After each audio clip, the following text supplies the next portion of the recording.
How would you feel spending your entire life hunched over a desk in near darkness, your eyes burning, your hands aching just to write a single book? What if preserving knowledge meant risking blindness, deformity, or even poisoning? From the 6th to the 15th centuries, medieval scribes and copyists faced astonishing odds to bring the written word to life. Number 1. The constant threat of textual corruption and error. Scribes were the human printers of the medieval world, yet every single character, every word, every line had to be written out by hand. This painstaking process, performed over centuries, was a silent battlefield against error. A scribe might work for hours, even days, on a single page, meticulously copying a text, but human fallibility was always lurking. A moment of distraction, a flickering candle, a cough from a brother in the scriptorium, or simply a tired mind could lead to a mistake. These mistakes were not just minor typos. They could be omissions of entire lines, repetitions of words, transpositions of letters, or even the accidental addition of marginal notes into the main text. One common source of error was homophony, where words sounded similar but were spelled differently, especially in Latin. A scribe might hear a word dictated or misread a similar-looking word in the exemplar and substitute one for another. For example, et meaning and might be confused with est meaning is. Such a small change could alter the meaning of a sentence or a theological argument. Another frequent slip involved tautography, the accidental repetition of a word or phrase, or haplography, the accidental omission of a letter or word that appears twice in close proximity. Imagine copying a long list of names or a complex legal document. One moment of inattention, and a name could be doubled, or worse, skipped entirely. The very act of copying from an exemplar, the book being copied, introduced opportunities for new errors. If the exemplar itself contained errors, the scribe would often faithfully reproduce them. This meant that a mistake made in the 8th century could be carried forward through dozens, even hundreds, of subsequent copies, becoming embedded in the textual tradition. Sometimes, scribes would even try to correct what they perceived as errors in their exemplar, but their corrections might actually introduce new errors or alter the original author's intent. A scribe might encounter an archaic word or a grammatical construction that seemed odd to them, and believing it to be a mistake, would change it to something more familiar, thereby losing a piece of the original text's historical linguistic form. The physical conditions of the scriptorium also played a role. Poor lighting, as has been mentioned, strained the eyes, making it easier to misread characters. The faintness of the ink in an old exemplar, or the unevenness of the parchment surface, could obscure letters, forcing the scribe to guess. A scribe might misinterpret a faded C as an E or a T as an lul, leading to new textual variants. Humidity and temperature fluctuations could also affect the parchment, causing it to warp or crinkle, making the text harder to follow line by line. Consider the process of copying entire books, some hundreds of pages long, filled with densely packed script and often without modern punctuation or paragraph breaks. The scribe's eye would move from the exemplar to their own page, then back again, constantly refocusing. It was remarkably easy for the eye to jump a line, either skipping one entirely or repeating one. This skipping of lines was known as saut du même, au même, in scholarly circles, meaning a jump from the same to the same, where the scribe's eye would skip from one instance of a word or phrase to a later instance of the same word or phrase, omitting the text in between. Such omissions could be devastating in a theological or legal text. Furthermore, medieval scribes often copied texts that they did not fully understand. They might be copying a complex philosophical treatise, a medical text, or a legal code written in a specialized vocabulary, even if they were proficient in Latin. Copying something without comprehending its content made it much harder to spot logical inconsistencies or obvious errors that would stand out to an expert in the field. They were mechanical reproducers, not always editors or scholars. This blind copying meant that errors propagated freely, unchecked by critical understanding. The sheer volume of material produced over centuries meant that countless textual traditions diverged. Imagine starting with one original text. After 100 years, there might be dozens of copies, each with slightly different sets of errors. After another 100 years, those copies would be copied, multiplying the variance. This created a vast network of manuscripts, none identical, making it incredibly difficult for later scholars to reconstruct the original text. It was a slow, persistent degradation. A gradual mutation of knowledge over time. Correcting errors was also a challenge. If a scribe noticed an error immediately, they might scrape away the wet ink with a small knife, known as an eraserium or scalprum, and then carefully write over the scraped area. This was a delicate operation, as scraping too deeply could damage the parchment, making it thin and brittle.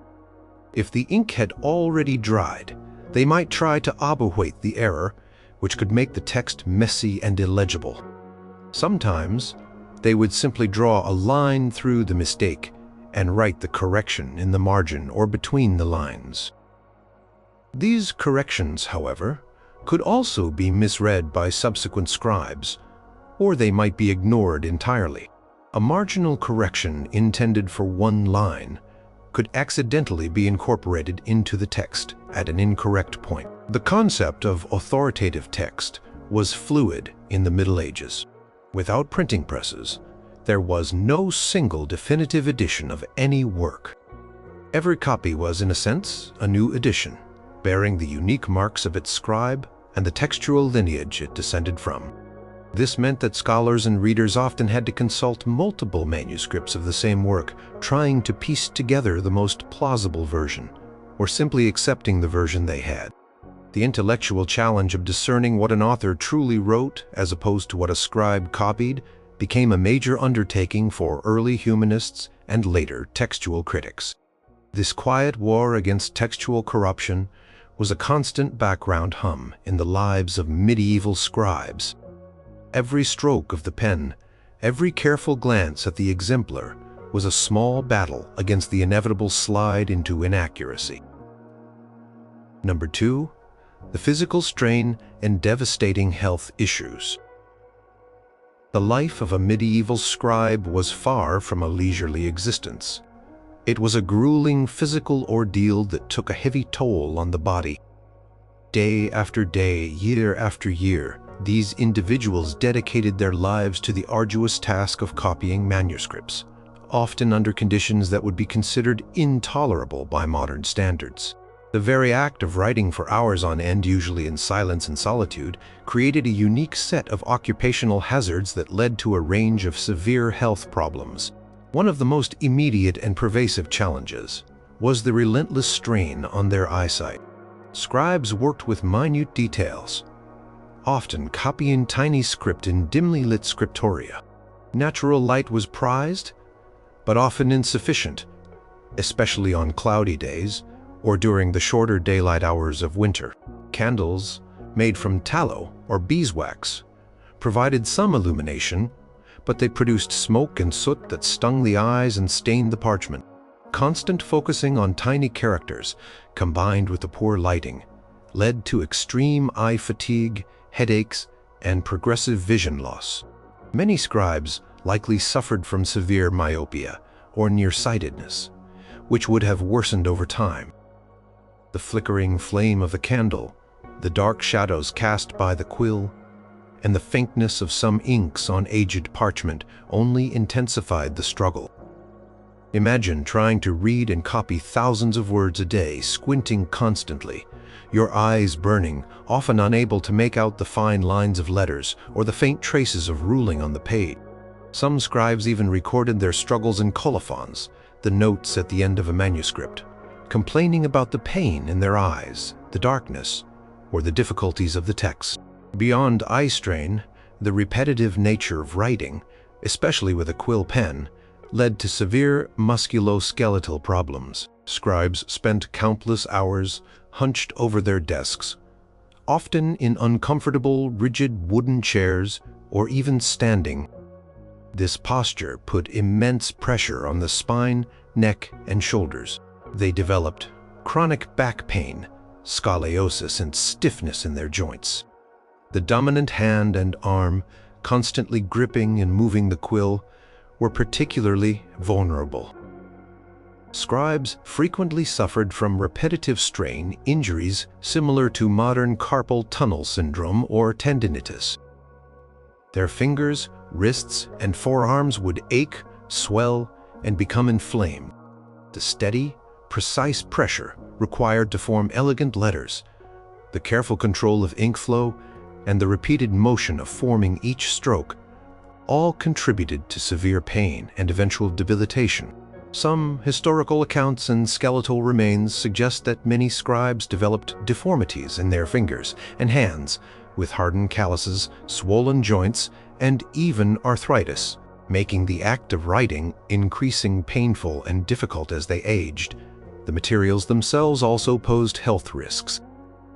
Ink, particularly iron gall. Ink was made from gallnuts, iron salts, and gum arabic. While generally not acutely toxic, the processes of preparing it, or the occasional accidental ingestion, could lead to minor irritations. More concerning were the pigments used for illumination, the intricate decorations and illustrations that adorned many medieval manuscripts.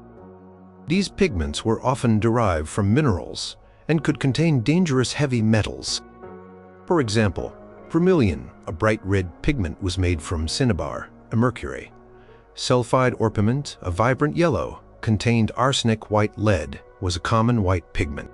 Scribes, or more commonly illuminators, who worked closely with these materials, might have inhaled airborne particles while grinding them into fine powders or absorbed them through the skin.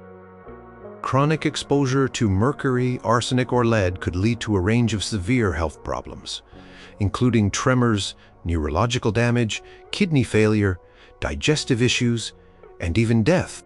While direct evidence of scribe poisoning is scarce, the knowledge of these dangerous substances and the methods of their preparation suggest a very real, though perhaps unrecognized, risk to their health.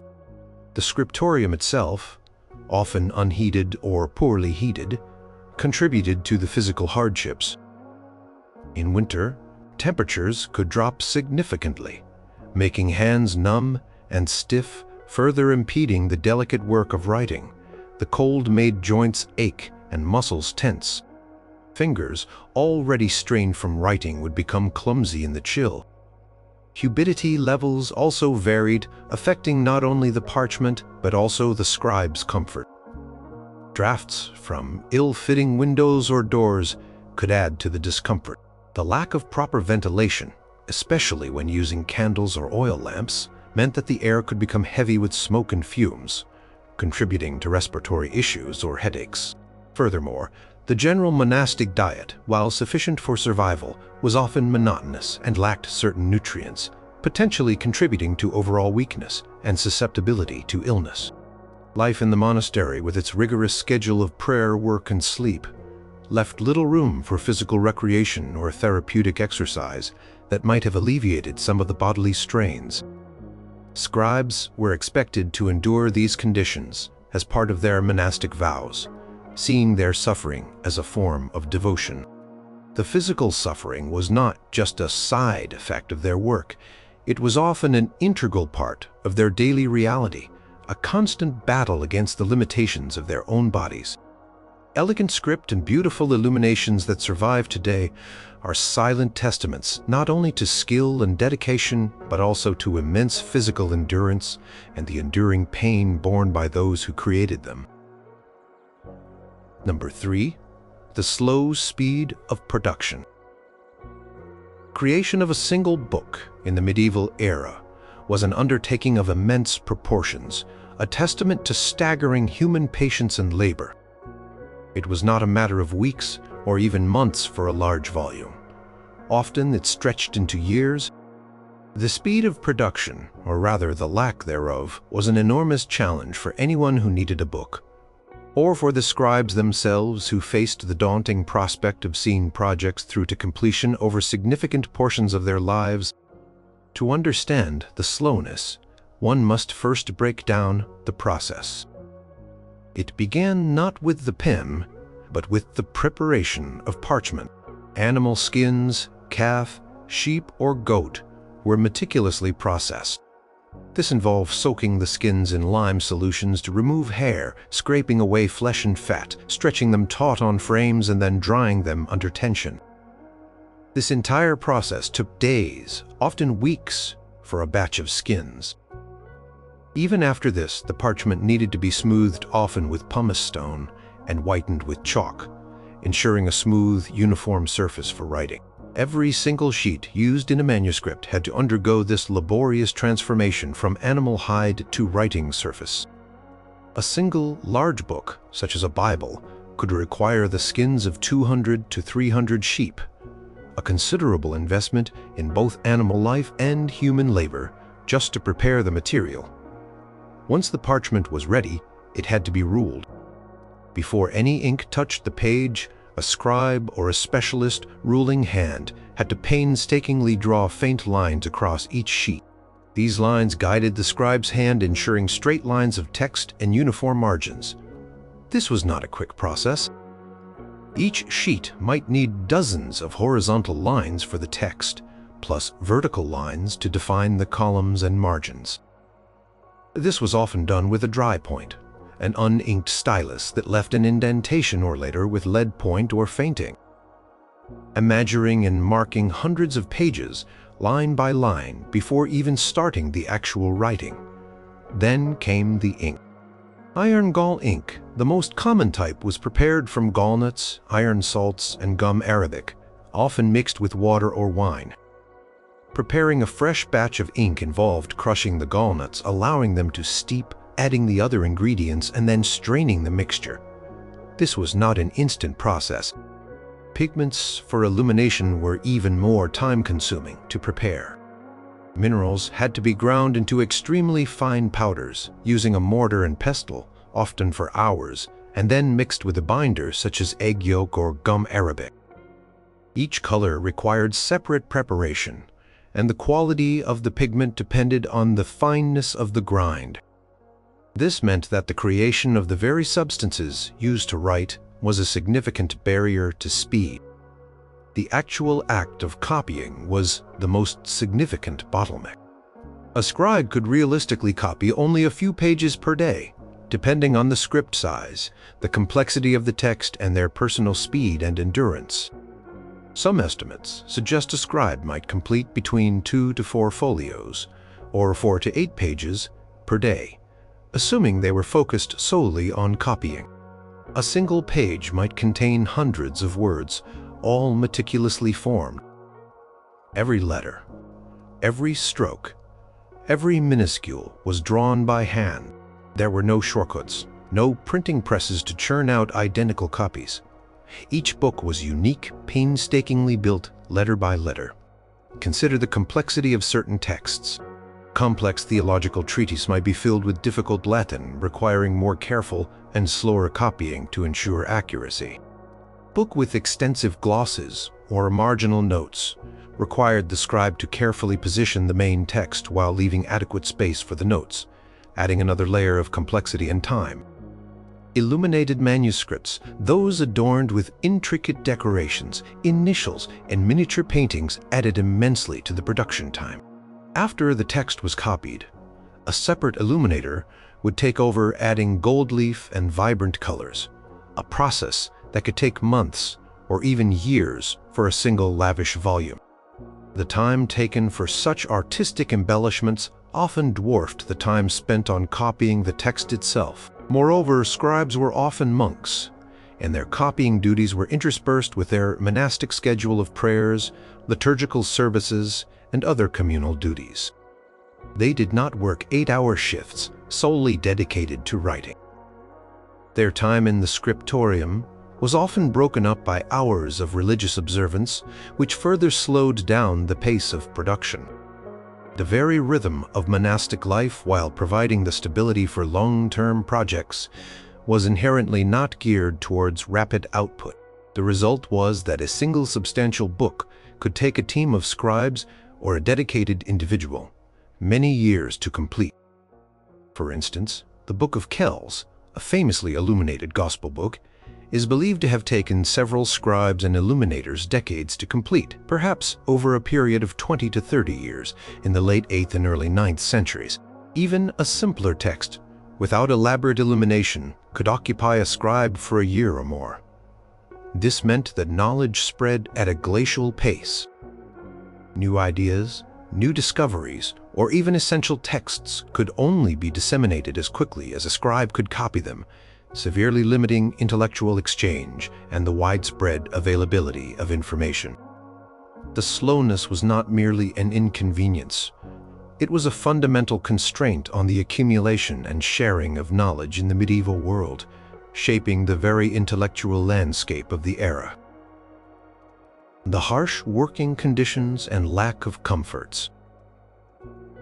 Life in a medieval scriptorium was generally characterized by austerity, discipline, and a profound lack of physical comforts. This environment was not conducive to easy work, but was rather a constant test of endurance for the scribes, who were predominantly monks.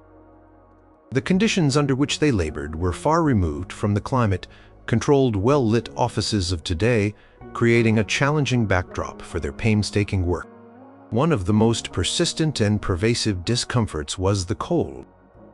Many scriptoria, especially in Northern Europe, were unheated or only minimally heated by braziers or small fireplaces. Monasteries were often built with thick stone walls designed for defense and insulation against summer heat, but these same walls became repositories of biting cold in winter. Heat produced by a small fire would quickly dissipate in large, drafty rooms. Scribes often worked with numb fingers, struggling to maintain the delicate dexterity required for precise penmanship. The ink could even freeze in the inkwells during severe winters, a common complaint found in some scribal colophons.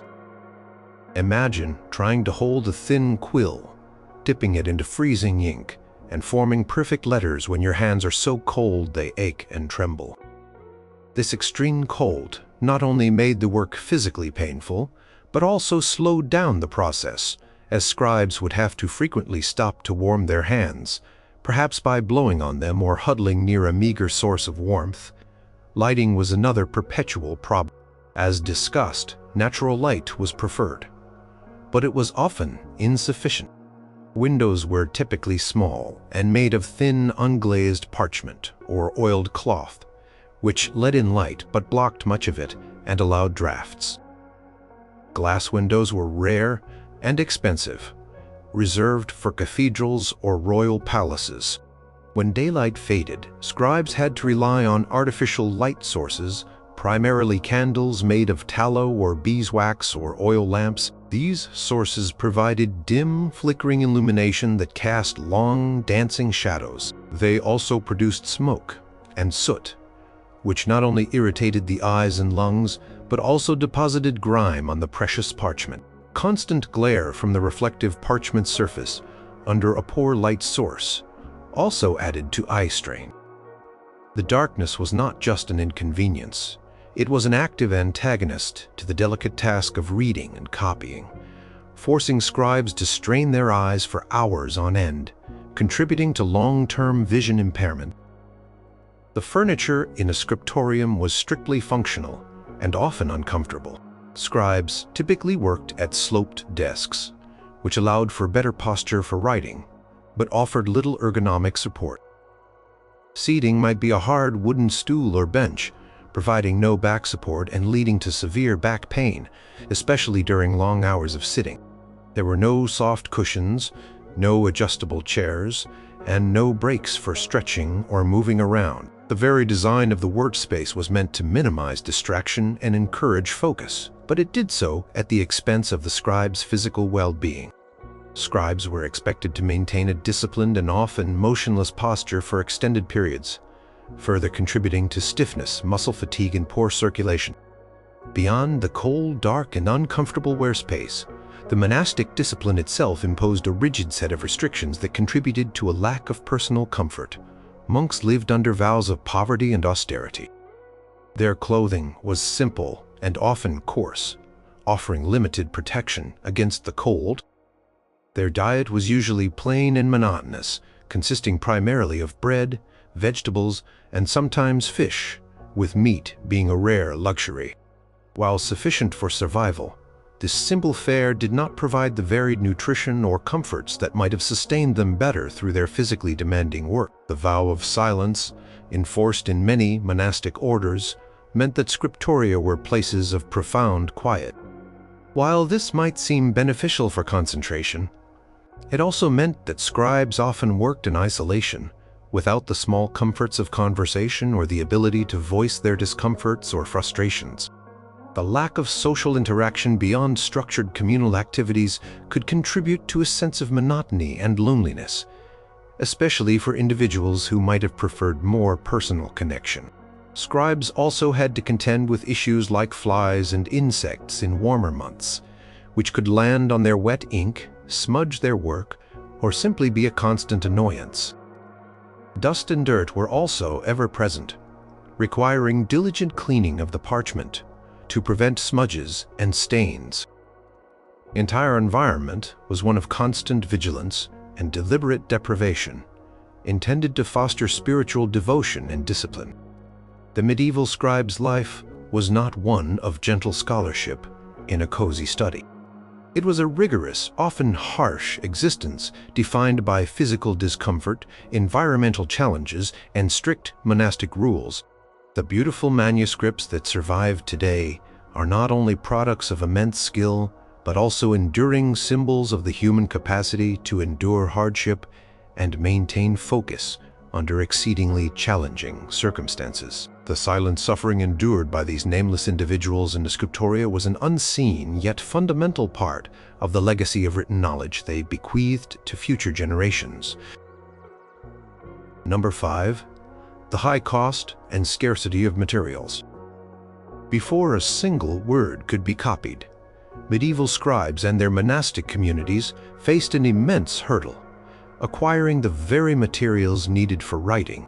Unlike today, where paper and pens are mass-produced and inexpensive, every component of a medieval manuscript was rare, costly, and labor-intensive to produce. This made the act of copying books an incredibly expensive undertaking, limiting who could afford them and slowing down the spread of knowledge. The most significant material challenge was parchment, the primary writing surface. Parchment was made from animal skins, sheep, goats, or calves. The quality of parchment varied, with calfskin vellum generally considered the finest, offering a smoother, more durable surface. However, even the most common parchment made from sheepskin was incredibly expensive. To produce a single large book, such as a complete Bible, hundreds of animal skins were required. Estimates suggest that a large Bible might need the skins of 200 to 300 sheep. This meant a substantial economic investment for a monastery or a patron. The animals had to be raised, slaughtered, and their skins processed. Processing of parchment itself was a long and arduous craft. Skins were first cleaned of flesh and fat, soaked in a lime solution for days or weeks to loosen hair, and then scraped clean with a curved knife. After this, they were stretched taut on a frame, where they were meticulously scraped again with care taken not to tear the skin as they dried under tension. The final stages involved smoothing the surface with pumice stone and treating it with chalk to make it receptive to ink. This entire multi-stage process was manual, time-consuming, and required skilled labor. A single error in processing could ruin a valuable skin. The high demand for skins for food and leather, coupled with the specialized craft required for parchment production, made it an incredibly precious commodity. Ink was another costly and labor-intensive material. The most common ink Iron, gall ink, was made from gallnuts, swellings on oak trees caused by wasp larvae, ferrous sulfate, and a binding agent like gum arabic. Gallnuts had to be collected, often requiring foraging in forests. The ferrous sulfate sometimes had to be mined or acquired from specific sources. Preparing the ink involved steeping and brewing the ingredients, a process that could take days or weeks. Other types of ink, like lamp black ink made from soot, also required significant effort to produce. Quality and longevity of the ink were crucial, as poor ink could fade or corrode the parchment over time. Pigments for illumination were perhaps the most extravagant expense. Many vibrant colors were derived from rare and precious minerals, often imported from distant lands.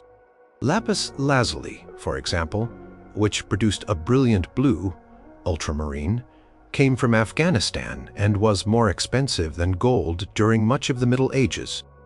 Red pigments came from cinnabar, mercury, sulfide, orminium, lead tetroxide, which were also costly and toxic. Green pigments were made from malachite or verdigris, yellows from orpiment, arsenic sulfide, white from white lead.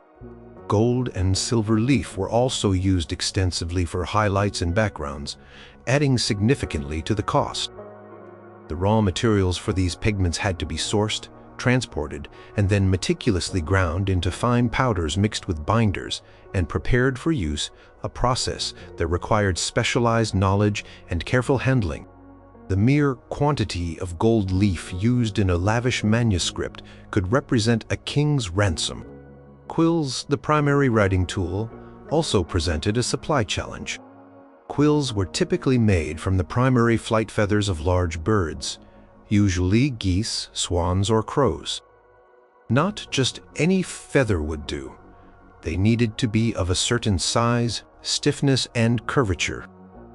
Finding and preparing enough suitable feathers, which then had to be carefully cut and sharpened by the scribe using a small knife, a penknife, was a continuous task. A single quill would wear down quickly and need frequent resharpening or replacement, meaning a scribe went through many quills over the course of a large manuscript.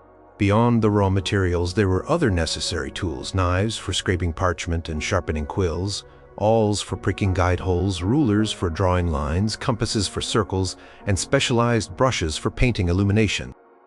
While perhaps not as expensive individually as parchment or rare pigments, these tools were still part of the overall high cost of setting up and maintaining a scriptorium. The high cost of materials meant that books were incredibly valuable objects, often worth more than an estate or a small village. They were typically owned by monarchs, wealthy nobles, cathedrals, or large monasteries. Libraries were small and exclusive. This scarcity meant that access to knowledge was severely restricted. A new philosophical text or a scientific discovery would take generations to spread, if it spread at all, because so few copies could be made. The economics of manuscript production profoundly shaped the intellectual landscape of the medieval world, making books a luxury rather than a commonplace item. The sheer effort and expense of securing these basic writing materials were among the most fundamental and enduring challenges faced by those who dedicated their lives to the written word. Number 6. The monotony and tedium of repetitive copying. Imagine performing the exact same task, day in and day out for years on end, often without much variation or intellectual stimulation. This was the reality for many medieval scribes, whose primary work was the repetitive and often mind-numbingly tedious process of copying existing texts. This deep monotony was a significant challenge, testing their patience, concentration, and mental resilience. A scribe's day in the scriptorium was often structured around the monastic hours, interspersed with prayer and communal duties. When they were at their desks, however, the task was usually identical, transcribing one text after another. There was little opportunity for creative expression, independent research, or deviation from the exemplar. The goal was perfect fidelity to the source, which meant no personal flourishes, no editing, and certainly no original composition unless it was explicitly assigned. For a person of intellectual curiosity, this could be a profound challenge, requiring them to suppress their own thoughts and simply act as a human copying machine. The visual nature of the work itself contributed to the monotony. Staring at pages of dense script for hours, forming thousands upon thousands of identical or very similar characters, could be incredibly draining.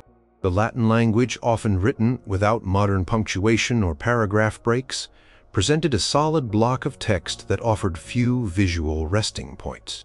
The constant repetition of specific letter forms, such as E, A, or T, hundreds of times on a single page, could blur before the eyes, leading to a kind of visual fatigue that made concentration difficult.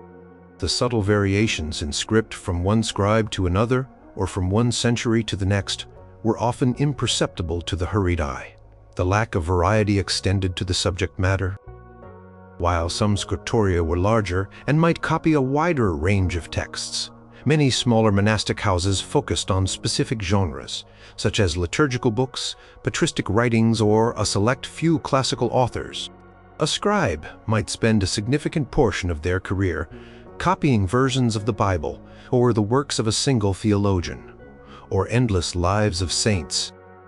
For someone who might have preferred philosophy or history, being assigned to copy nothing but hagiography for years could be a source of quiet exasperation. The individual preferences or intellectual leanings of a scribe rarely played a role in their assignments. Efficiency and the needs of the monastery dictated the workload. The silence, enforced in most scriptoria, while intended to aid concentration, also contributed to the sense of isolation and monotony. There was no casual conversation, no sharing of anecdotes, no breaking the quiet with a jest or a sigh. The only sounds were the scratching of quills, the rustling of parchment, and perhaps the occasional cough or turning of a page. This unbroken silence amplified the internal experience of the scribe, making the tediousness of the task even more palpable. The mental struggle to remain focused and attentive under such conditions, without external stimuli or social interaction, was a constant battle. The very act of physically forming each letter was slow and deliberate. It was not a quick flow of ink from pen to paper. Each character required careful control of the quill, consistent pressure, and precise movements. Even a relatively simple letter like I or Lel required multiple strokes or precise placement. When multiplied by hundreds of thousands of letters per book, and dozens of books over a lifetime, this painstaking repetition could lead to a profound sense of tedium. There was little immediate reward or sense of accomplishment until a section or an entire book was completed, a milestone that might be years away. This endless repetition was not just a minor inconvenience. It had tangible effects. It contributed to the physical strain as constant, unchanging movements led to repetitive strain injuries. It also increased the likelihood of errors, as minds dulled by monotony might become less attentive, leading to skipped lines, misspellings, or omissions. Scribes might try to alleviate the tedium by adding small doodles in the margins or writing short personal notes in the colophons, complaining about the cold, the difficulty of the text, or the simple desire for a glass of wine.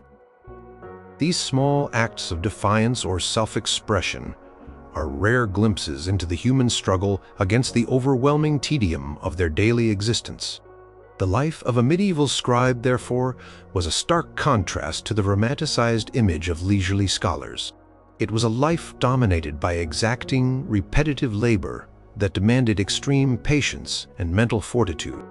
The challenge of enduring this deep monotony, day after day, was as significant as any physical or material hardship shaping the very nature of their lives and the creation of the books they produced. Number 7. Threats to manuscripts and scribes. The medieval world was a turbulent place, and the products of the scriptorium, along with the scribes who created them, were constantly at risk. Manuscripts, being valuable and fragile objects, were vulnerable to a multitude of dangers, as were the monastic communities that housed them and the individuals who painstakingly copied them. One of the most immediate and devastating threats to manuscripts was fire. Monasteries, often built of wood and thatch, were highly susceptible to accidental blazes. A stray spark from a candle, a faulty fireplace, or a lightning strike could consume an entire building, reducing centuries of accumulated knowledge to ash in a matter of hours. The Great Fire of London in 1666, though later than the main medieval period, famously destroyed vast numbers of precious manuscripts and books. Smaller, localized fires within monastic scriptoria, or libraries, were not uncommon throughout the Middle Ages.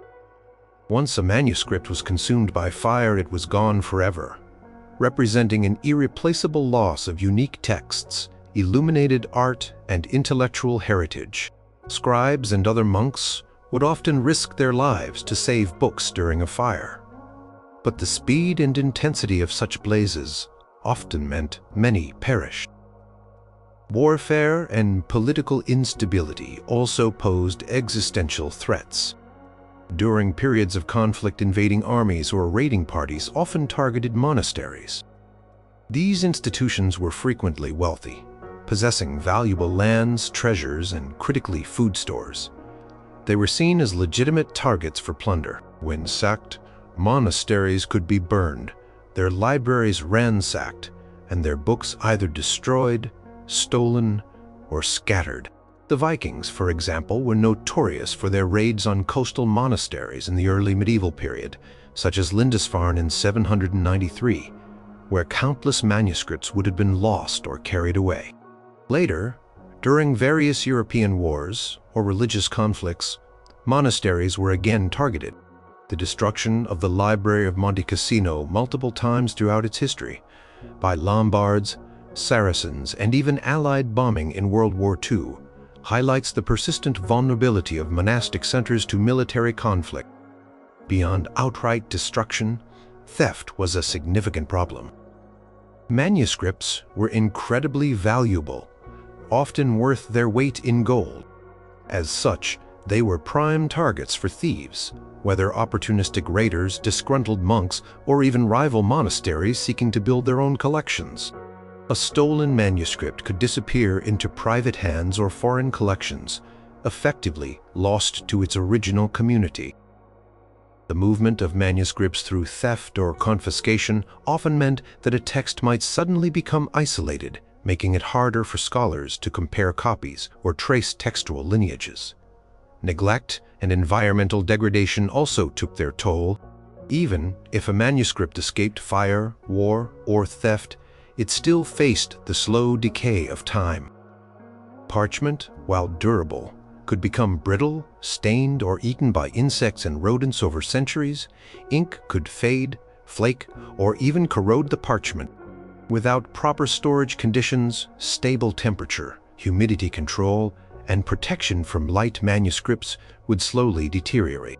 Many manuscripts were lost, not through dramatic events, but through gradual neglect, damaged by dampness, mold, or simply mishandling over generations. Practice of recycling parchment by scraping off the old text to write a new one, a palimpsest, also meant that many older texts were deliberately obliterated, sometimes to save money on new parchment, sometimes because the content was deemed less important. Scribes themselves faced dangers related to their work. While physical attacks on scribes for their copying work were rare, they were not immune to the general perils of medieval life. Monks, including scribes, could be killed during raids or famines. More subtly, scribes who held particular theological or political views or who were tasked with copying controversial texts might face persecution. Control of written knowledge was a powerful tool, and those who controlled its production or dissemination could become targets. Though direct persecution for being a scribe was uncommon, The broader political and religious landscape could certainly endanger those who held the pen. Moreover, the process of handling certain materials, as noted before, contained hidden dangers.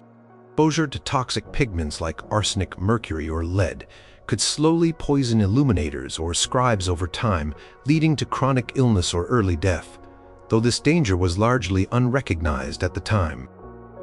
In essence, the very act of creating and preserving knowledge in the Middle Ages was fraught with peril. Every surviving manuscript is a survivor, a testament to its resilience against fire, plunder, neglect, and the slow, inexorable march of time. The scribes who created them lived and worked in an environment where their lifework and sometimes their lives were constantly threatened by forces beyond their control. This precarious existence made the act of copying not merely a profession, but a continuous act of defiance against destruction and oblivion. Number 8. The strict rules and discipline of monastic life. For many medieval scribes, their work was inextricably linked to their monastic vows. The scriptorium was often an integral part of a monastery, and the scribes were monks living under the rule of Saint Benedict or similar disciplinary codes. This meant that their lives and by extension their work were governed by a strict, often harsh set of rules, and a rigorous daily schedule that presented a unique challenge to their concentration and endurance. The monastic day was structured around the divine office, a series of liturgical prayers performed at specific hours throughout the day and night. This meant that a monk scribe's work in the scriptorium was constantly interrupted. They would rise before dawn for matins, then return to their copying, only to be called away for lauds, then prime terce, sext, none, vespers, and compline. This broken schedule meant that continuous uninterrupted work for long stretches was rare. Just as a scribe might get into a rhythm deeply immersed in the text, the bell would call them away for prayer. This constant interruption could be frustrating, breaking concentration and requiring the scribe to re-enter their focused state repeatedly. It was a rhythm dictated by spiritual observance, not by the demands of literary production. Silence was a core tenet of many monastic orders, especially within the cloister and scriptorium. The rule of Saint Benedict emphasized silence as a means of fostering spiritual contemplation and avoiding idle chatter in the scriptorium. This rule was often strictly enforced. Scribes typically communicated through gestures or sign language, if at all. This imposed silence, while intended to aid concentration, also meant a profound isolation. There was no casual conversation, no sharing of struggles or minor frustrations with fellow scribes, no quick exchange of ideas. The only sounds might be the scratching of quills, the turning of parchment pages, and the distant sounds of monastery life. This unbroken quiet could contribute to mental fatigue and a sense of solitude, making the inherently tedious work even more challenging to endure.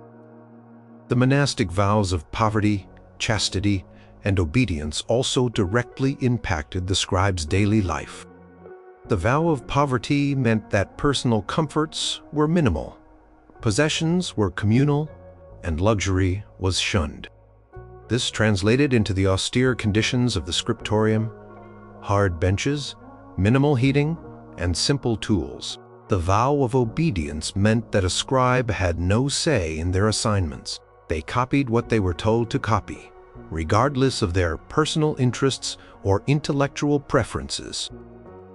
If the abbot decreed that a particular theological text needed copying for the next 5 years, the scribe would copy it. This lack of agency could be demoralizing for individuals with intellectual aspirations beyond mere transcription. Food and drink were also regulated by monastic rules. Diets were typically plain, often vegetarian, and consumed in silence in the refectory. While providing basic sustenance, the food was not meant for pleasure or luxury.